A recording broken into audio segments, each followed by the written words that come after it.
Senang sekali bertemu dengan saudara sekalian di dalam program Cafe Metanoia, yaitu inspirasi hidup yang saya alami sendiri, yang ingin saya bagikan bagi saudara supaya menjadi berkat bagi kita semua.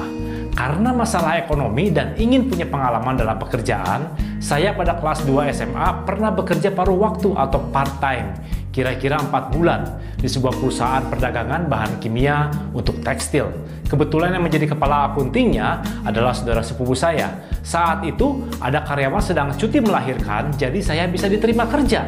Tentunya ini merupakan sebuah pengalaman yang sangat langka dan berharga yang saya alami, yang sulit didapatkan untuk seorang anak SMA bisa bekerja paruh waktu. Saya bekerja dari jam 2 siang sampai jam 5 sore, kira-kira 3 jam per hari. Pekerjaan yang saya lakukan adalah mengentry data, pembelian, dan juga penjualan barang ke komputer. Setiap hari saya memasukkan data perusahaan, jumlah barang, harga beli, dan jualnya.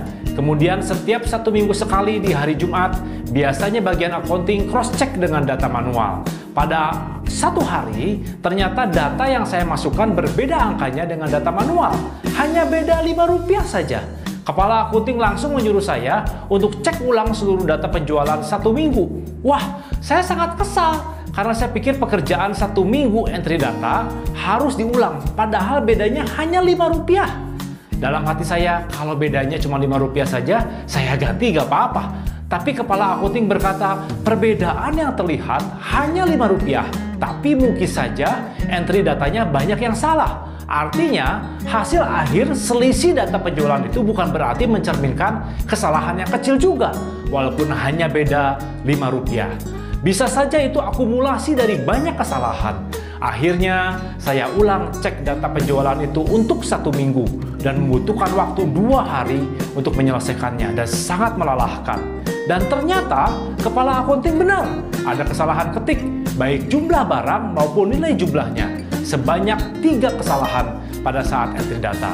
Artinya ini bukan kesalahan kecil, ini adalah kesalahan yang besar. Meskipun hasil akhirnya hanya selisih Rp5, kesalahan ini tentunya kesalahan besar. Akhirnya setelah diperbaiki, angka di komputer dan manual sama, persoalannya selesai.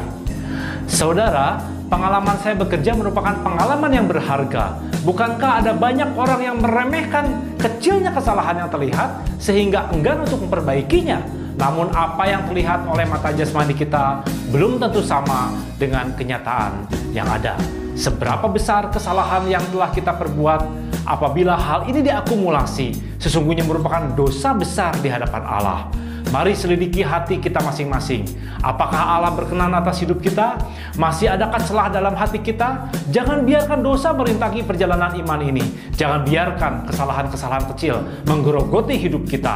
Jangan menumpuk kesalahan yang menyebabkan hidup kita jauh dari Tuhan. Hari ini, mari kita mau belajar, meminta ampun atas dosa dan kesalahan yang sudah diperbuat selama ini. Mungkin sulit dan membutuhkan waktu, tapi menyadari dan mulai memperbaiki setiap kesalahan yang ada adalah langkah yang paling tepat untuk dilakukan. Tidak ada orang yang sempurna di dunia ini, namun apabila kita memohon ampun pada Tuhan, maka Allah setia dan adil. Ia akan mengampuni setiap dosa dan kesalahan kita sebesar apapun juga.